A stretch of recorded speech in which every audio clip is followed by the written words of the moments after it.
अध्याय 13। जैसे ही वह जहाज सुरक्षित हालात में पहुंचा तो कप्तान ने बंदूक से 7 बार फायर करने का आदेश दिया, जो मेरे लिए इस बात का संकेत था कि अपेक्षाकृत कार्य में सफलता हासिल हो गई। मैं यह आवाज़ सुनकर खुशी से झूम उठा। समुद्र तट की ओर देखते हुए उस समय मुझे तड़के 2 बजे के समय का आभास हुआ। इस संकेत का स्पष्ट सुनकर मैं तैयार होने लगा। उस दिन मैं काफ़ी थका हुआ था, इसलिए गहरी नींद में सोया हुआ था। अचानक बंदूक की आवाज़ में थोड़ा हैरान होते हुए उठा। मैंने सुना कि बाहर मुझे कोई पुकार रहा है, गवर्नर गवर्नर, और मैं समझ गया कि यह कप्तान की आवाज़ है। जब मैंने ऊपर पहाड़ी पर चढ़कर देखा तो मुझे जहाज की ओर से इशारा करके बताने की कोशिश कर रहा था कि वह आपके लिए पूरी तरह से तैयार है। उसने मुझसे कहा, मेरे दोस्त और अन्नदाता, आपका जहाज तैयार है, वह पूरी तरह से आपके लिए है, और इस प्रकार हमारे पास सारा सामान आपका है। उस हालात में वह बड़ी ही सहृदयता से मेरे साथ पेश आ रहा था। इस घटनाक्रम के बाद हम यह विचार विमर्श कर रहे थे कि कैदियों के साथ क्या किया जाना चाहिए। क्या हमें उन्हें अपने साथ ले जाना चाहिए या फिर उन्हें छोड़ देना चाहिए। खासकर उन 2 लोगों के बारे में हम जानते हैं कि वे अंतिम समय तक सुधारे नहीं जा सकते।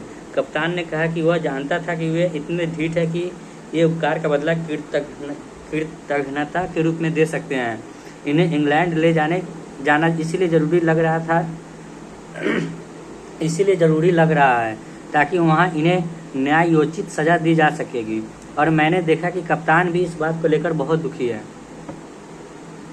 कप्तान की बातें सुनकर मैंने जवाब दिया, यदि वे ऐसा चाहते हैं तो फिर मैं उन लोगों के साथ चलने का आग्रह करूँगी कि उन्हें भी यहाँ द्वीप पर ही छोड़ दिया जाना चाहिए। कप्तान ने इतना सुनते ही मुझे धन्यवाद दिया। ठीक है, मैंने कहा, मैं उन्हें यहाँ से भेजने के लिए आपकी खातिर बात करूँगा।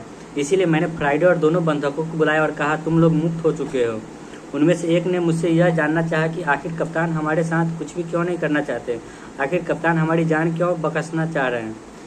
वे मेरी दया भावना के कायल हो चुके थे। मैंने उन्हें बताया, इस क्षमा और दया का मतलब मुझे नहीं मालूम, मैं तो बस इतना जानता हूँ कि हमारे सभी आदमियों के साथ तुम भी इस द्वीप से मुक्त हो जाओ।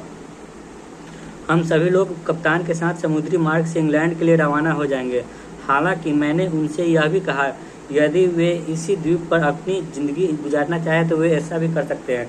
उन्होंने इस प्रस्ताव के लिए धन्यवाद जताया और आशंका जताते हुए कहा, इंग्लैंड ले जाकर सूली पर लटकाने से बेहतर यही रहेगा कि हम यहीं पर अपनी ज़िंदगी बिताएं। जब उन्होंने यहाँ पर रहने की अपनी इच्छा जताई तो मैंने उन्हें अपनी पूरी कहानी सुनाई। मैंने उन्हें वहाँ ज़िंदगी बिताने में आसान होने वाली तमाम चीज़ें की जानकारी दी। मैंने उन्हें बताया कि किस तरह से मैं यहाँ भटकते हुए पहुँचा था और सुरक्षित ठिकाना बनाने से लेकर अनाज की पैदावार शुरू की थी। किस तरह से मैंने अनाज के टुकड़े बनाए, खाने पकाने के लिए बर्तन समेत रोज़मर्रा की तमाम चीज़ें बनाई, अर्थात अपनी पूरी कहानी उन्हें बता दी। उन्हें यह भी बताया कि मैंने स्पेन के 16 नागरिकों को एक खत लिखा है कि मैं यहाँ बड़ी बेसब्री से उनका इंतज़ार कर रहा हूँ। वे भी यहीं आसपास किसी द्वीप पर भटकते हुए जीवन यापन कर रहे हैं। मैंने उन्हें ज़रूरत की तमाम चीज़ें सौंप दी, बहुत सारे हथियार और अनाज उनके हवाले कर दिया। साथ ही बकरियों को पालने, दूध निकालने के बारे में भी उन्हें सब कुछ बताया।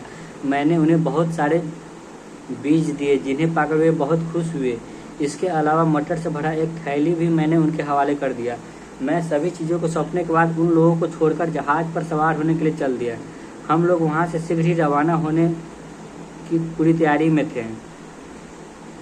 जब मैं उस द्वीप को छोड़ रहा था तो मैं जहाज़ पर बकरी की खाल से बनी अपनी उस टोपी को रखना नहीं भूला था, जिसे मैंने खुद ही बनाया था। उसके साथ ही मैंने अपनी छाता और तोते को भी ले लिया।